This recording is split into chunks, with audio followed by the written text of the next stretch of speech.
Norbert Carbonneau, vous avez ici une grande partie de vos distributions. Les marionnettes en font partie? Les marionnettes en font partie, oui. Ça joue.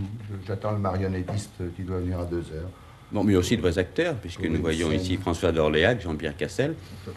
La Gamberge, pourquoi la Gamberge? C'est un titre qui a été trouvé par ma productrice, Madame Mac Baudard. La gamberge, parce que c'est tout le thème du film. C'est un mot qui n'est pas très connu, c'est un mot argotique. Il n'est pas dans le dictionnaire. Les gens confondent souvent avec la gambille. La gambille, c'est la danse. Et la gamberge, c'est la danse de l'esprit. Très joli formé. On a l'air de beaucoup s'amuser, en tout cas, dans ce film. Énormément. Oui. On peut gamberger gai, on peut gamberger triste. Et sur le plateau de Studio de Billancourt, on gamberge gay. Ça dépend des jours, des humeurs. Vous êtes co-auteur de ce film. Avec François Billedou, oui. Je travaillais à l'adaptation avec Billedou. Et je crois qu'il a apporté un ton nouveau, enfin, qu'il n'y avait pas dans mes autres films. Et vous êtes passé de Voltaire à Billedou. Exactement. Est-ce que vous adoptez le même style pour la Gamberge que celui que vous avez adopté pour Candide? C'est-à-dire que Billedou n'a pas tout à fait le style de Voltaire, alors il y a forcément une différence. Non, c'est moins satirique. Et je crois que c'est un peu plus... Il y a plus de qualité de cœur et les personnages sont mieux campés, ce ne sont pas des fantoches. Quels sont vos personnages? Mais il y a d'abord le rôle de Françoise. Elle pourrait peut-être... Elle peut parler, François d'Orléac.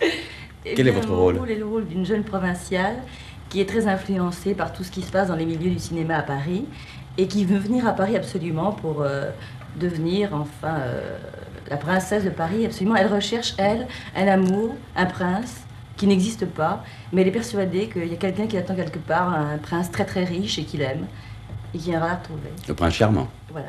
Et Exactement. est-ce que vous le trouvez? Et finalement, je le trouve. C'était pas tout à fait ce que je pensais au début, mais je le trouve. Ah bon, c'est pas très gentil pour Jean-Pierre Cassel, qui joue ce rôle d'ailleurs. On pense qu'on trouve. Qu'est-ce que vous en pensez, vous? Ah bah c'est tout à fait ça. Oui, moi je fais le jeune homme amoureux, avec tout ce que ça comporte comme épreuve à surmonter. C'est-à-dire, vous rencontrez, je crois, François d'Orléac, qui s'appelle François dans le film d'ailleurs. Elle s'appelle Françoise, je la rencontre, j'en tombe amoureux instantanément, et puis C'est dans le scénario. j'essaie dans le scénario, et j'essaie de la voir, et elle est très difficile à attraper. Mais vous l'amenez à Paris quand même. Je l'amène à Paris parce qu'elle me le demande, et puis une fois libérée dans Paris, elle commence à faire des tas de folie, et j'essaie de la convaincre que la vie n'est pas tout à fait ce qu'elle imagine, et que son prince, elle ne le trouvera jamais tel qu'elle se l'imagine, et qu'il faut tout de suite me prendre parce que c'est moi le prince qu'elle doit trouver.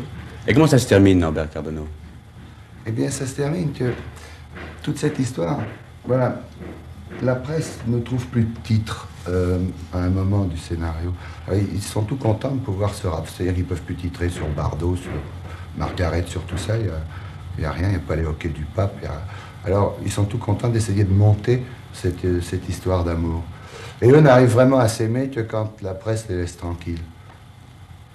Ce qui fait qu'ils n'arriveront jamais à s'aimer, j'imagine. Si, parce qu'à la fin, il y a de nouveau les hoquets du pape, Brigitte Bardot a de nouveau des fiançailles, enfin tout remarche. C'est ça, c'est quand ils retrouvent l'ombre, en quelque sorte, qu'ils Voilà. arrivent vraiment à s'aimer. Voilà. Et nous sommes ici dans un des décors de ce film, et c'est, je crois, un cours de danse. C'est un cours de danse, parce que la mère de Jean-Pierre dans le film, qui est Arletty, tient un cours de danse, mais un cours de danse pour petits fonctionnaires, petits épiciers de la Bastille. Leur apprend le musette, la java, le tango, les vieux airs.